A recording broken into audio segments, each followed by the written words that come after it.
नमस्कार दोस्तों, स्वागत है आपका न्यूज टाइम के अंदर। हेमंता बिस्वा शर्मा असम के फायर ब्रांड मुख्यमंत्री। वैसे तो कांग्रेस की पैदाइश है, पर राहुल गांधी से बहुत नफरत है, ममता बनर्जी बहुत नफरत है, इन्हें लेफ्ट लिबरल से बहुत नफरत है।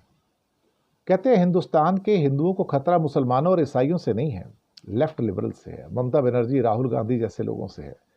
पर हिंदू धर्म कभी खत्म नहीं होगा। कमाल है साहब, मुसलमान और ईसाई से खतरा नहीं है।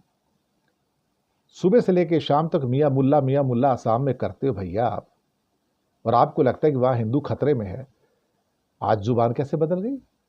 आज बड़े मियाँ मुल्ला आपके प्रिय हो गए। अब आपको मुसलमानों से खतरा नजर नहीं आ रहा है। अब आपको नॉर्थ ईस्ट के ईसाइयों से खतरा नजर नहीं आ रहा है। अब आपको रोमिला थापर से खतरा नजर आ रहा है, राहुल गांधी से खतरा नजर आ रहा है, ममता बनर्जी से खतरा नजर आ रहा है। बहुत बढ़िया साहब, बहुत बढ़िया, मजा आ गया। फिर कहते हैं भारत एक सभ्यता है 5,000 साल पुरानी है। हो सकता है उससे भी पुरानी हो, आपने तो बनाई नहीं ना सभ्यता, आपने नहीं बनाई। और भारत नाम की तो कोई चीज नहीं थी, यहाँ तो रियासतें थे पूरी की पूरी, कॉन्टिनेंट था, ये कोई देश थोड़ी था। फिर कहते औरंगजेब ने प्रण किया था वो हिंदू धर्म को खत्म करेगा। कहाँ लिखा है भैया? कौन सी हिस्ट्री में लिखा है? मुझे नहीं लगता औरंगजेब ने कभी भी प्रण किया कि हिंदू धर्म को खत्म कर देगा। कहाँ लिखा है मुझे बताइए ना। मैंने तो कभी नहीं पढ़ा, हिस्ट्री मैंने भी पढ़ी है। लेकिन ये तो झूठा प्रचार है हेमंता जी। औरंगजेब का ऐसा कौन सा वाक्यांश है जहां पे उसने ये लिखा है या कहा है कि मैं हिंदू धर्म को ही खत्म कर दूंगा? बताइए निकाल के। अब आपने बात कही तो पूरी कीजिए ना। कोई तो ऐसे वो चीज निकाल के बताइए कि ये बात उसने जरूर लिखी कि मैं इस्लाम का प्रचार प्रसार करूंगा, लेकिन उसने ये तो कभी नहीं लिखा था कि वो हिंदू धर्म को खत्म कर देगा।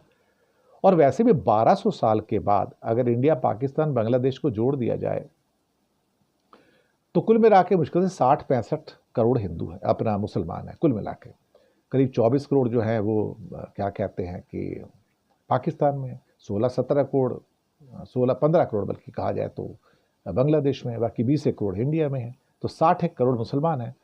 1200 साल के मुसलमानों के या उस राज लास्ट के 300 साल के ईसाइयों के राज के बाद भी 110 करोड़ हिंदू हैं, बल्कि 115 करोड़ हिंदू हैं, है ना? तो हिंदू तो खत्म हुए नहीं। इतना पुराना मुस्लिम राज हो के भी 800-900 साल का भी हिंदू खत्म नहीं हुए। तो राहुल गांधी खत्म कर देंगे ना, लेफ्ट लिबरल खत्म कर देंगे। तो हिंदुओं को खतरा लेफ्ट लिबरल, जिसे अर्बन नक्सल कहते हैं। लेकिन हेमंता बिस्वा शर्मा जी सच कहें तो असली खतरा हिंदू तालिबान से है, दक्षिणपंथी हिंदू तालिबान से। लेफ्ट से नहीं है, राइट से है। राइट वाले हमें आतंकवादी बना रहे हैं एक्चुअली। राइट वालों ने, लेफ्ट ने कभी इंडिया को आतंकवादी नहीं बनाया, हिंदुओं को आतंकवादी नहीं बनाया, हिंदू उदार ही रहे। लेकिन राइट विंग ने हिंदुओं के हाथ में तलवार, तीर, त्रिशूल, बंदूकें दे दी। वैसे आप कैसे भूल गए? मंगलदोई असम के अंदर बजरंग दल के कैंप में हथियार पकड़े गए थे। क्यों हेमंता जी, उस केस का क्या हुआ? मुझे लगता है दबा दिया गया होगा।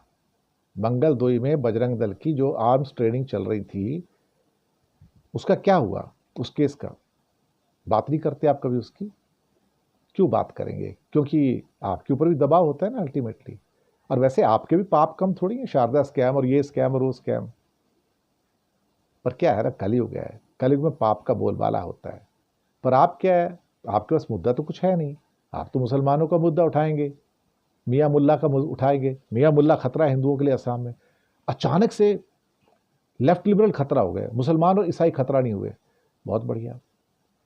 फिर कहते हैं आपने हिंदुओं को गौ मांस खाना सिखाया। भैया हिंदू गौ मांस तो पहले से खाते रहे हैं, जब इंडिया में लेफ्ट लिबरल भी नहीं था, राइट भी नहीं था, राइट तालिबान भी नहीं था, तो तब से गौ मांस खा रहे हैं। आज का थोड़ी खा रहे हैं, हजारों सालों से खा रहे हैं।